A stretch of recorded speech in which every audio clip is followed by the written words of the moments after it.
Premier লিগের খেলা চলছে, তাই ইচ্ছে থাকলেও সবসময় ফোন রিসিভ করতে পারছি না বা সবার সাথে যোগাযোগ রাখতে পারছি না বলে আন্তরিকভাবে দুঃখিত। ফোন বেশিরভাগ সময়ই বন্ধ থাকে। জরুরি কোনো মেসেজ থাকলে ফেসবুকে মেসেজ দিয়ে রাখবেন, আমি সময় বের করে ফোন করব। ধন্যবাদ। গতরাতে নিজের ফেসবুকের মাধ্যমে এমন বার্তাই দিলেন সাবেক বাংলাদেশি অধিনায়ক Mohammad Ashraful. Dhaka premier league division cricket লিগের চলমান আসরে কলাবাগান ক্রীড়াচক্রকে নেতৃত্ব দিচ্ছেন আশরাফুল। সবশেষ গতকাল তামিম ইকবালের মোহামেডান স্পোর্টিং ক্লাবের বিপক্ষে ব্যাট হাতে রান পান আশরাফুল।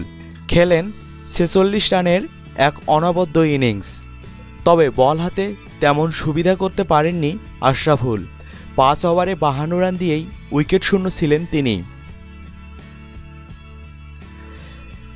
ম্যাচ ফিক্সিংয়ের অভিযোগে ২০১৩ সালের মে মাসে আন্তর্জাতিক ক্রিকেট থেকে সাময়িক নিষিদ্ধ হন আশরাফুল।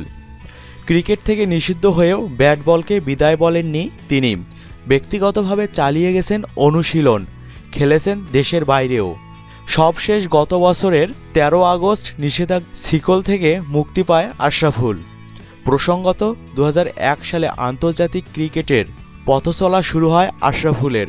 ৬১ টেস্ট খেলে তার সংগ্রহ ২৭৩৭ রান। এর মধ্যে রয়েছে ৬টি সেঞ্চুরি ও ৮টি হাফ সেঞ্চুরি। আর ১৭৭টি ওয়ানডে ম্যাচ খেলে তার রান ৩,৪৬৮। রয়েছে ৩টি সেঞ্চুরি ও ২০টি হাফ সেঞ্চুরিও।